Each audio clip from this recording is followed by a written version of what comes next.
Pengertian perencanaan program-program PR. Perencanaan adalah proses dasar yang digunakan untuk memilih tujuan dan menentukan cakupan pencapaiannya.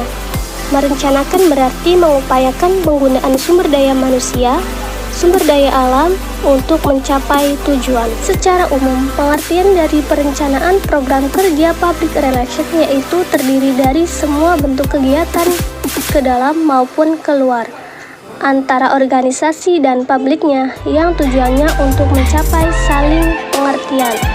Perencanaan program PR adalah salah satu langkah yang terdapat dalam aplikasi proses PR menggunakan dasar yang harus diketahui oleh praktisi PR sebelum melalui perencanaan programnya. Aplikasi PR yang profesional memerlukan kemampuan mengenai yang pertama, manajemen PR, yang kedua, proses PR, yang ketiga, menulis, yang keempat, anggaran PR riset, yang kelima, menangani krisis. Dalam pembentukan perencanaan program kerja PR, di mana perlunya seorang praktisi khusus harus terlebih dahulu mengetahui dan dapat memahami tujuan yang akan dicapai oleh organisasinya. Jika tidak memahami dan mengetahui dengan pastinya tujuan organisasi sebelum melakukan perencanaan program PR, akibatnya timbul hambatan-hambatan, yaitu yang pertama kegagalan manajemen menyertakan para pelaksana untuk turut serta mempertimbangkan perumusan kebijaksanaan dan program kerja organisasi. Hambatan yang kedua yaitu kurang tercapainya kesepakatan mengenai tujuan-tujuan dari pelaksanaan program PR. Yang ketiga yaitu kurang waktu karena tersita oleh pembahasan-pembahasan mengenai permasalahan sehari-hari. Hambatan yang terakhir yaitu keterlambatan dan frustasi yang dialami oleh pelaksana karena kurangnya koordinasi departemen terkait.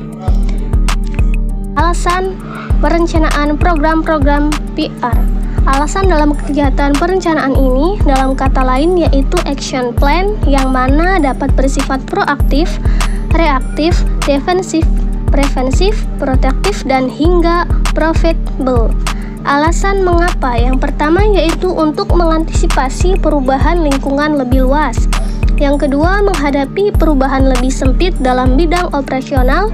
Yang ketiga, yaitu menciptakan tujuan yang objektif, sasaran, dan target yang ingin dicapai. Manfaat perencanaan kerja PR. Yang pertama, yaitu membantu pihak manajemen organisasi untuk mampu beradaptasi terhadap lingkungan yang berubah-ubah. Manfaat yang kedua, yaitu mengefektifkan dan mengefisiensikan koordinasi atau kerjasama antara departemen dan pihak terkait lainnya. Manfaat yang ketiga yaitu menghindari risiko kegagalan dengan tidak melakukan perkiraan atau perencanaan tanpa arah yang jelas dan konkret. Yang keempat yaitu mampu melihat secara keseluruhan kemampuan operasional organisasi. Dan manfaat yang kelima yaitu menetapkan klarifikasi rencana kerja PR, yaitu rencana strategi, rencana tetap, dan rencana tertentu. Proses perencanaan PR.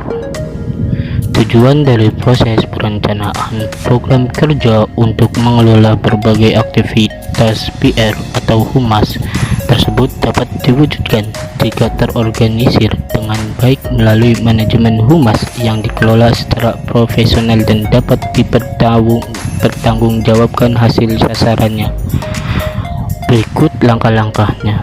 Yang pertama, penelitian dan mendengarkan atau research listening.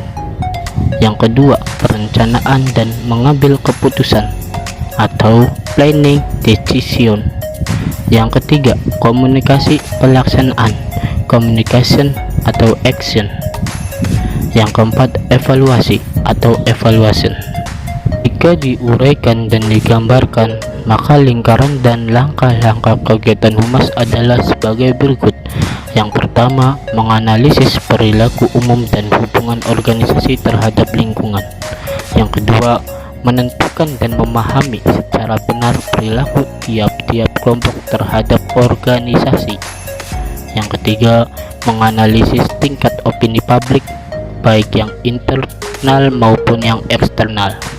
Yang keempat, mengantisipasi kecenderungan masalah yang potensial kebutuhan dan kesempatan-kesempatan. Yang kelima, menentukan formulasi dan merumuskan kebijakan-kebijakan. Yang keenam, merencanakan alat atau cara yang sesuai untuk meningkatkan atau mengubah perilaku kelompok masyarakat sasaran. Yang ketujuh, menjalankan dan melaksanakan aktivitas-aktivitas sesuai dengan program yang telah direncanakan. Yang kedelapan, menerima umpan balik untuk dievaluasi, kemudian mengadakan penyesuaian yang diperlukan.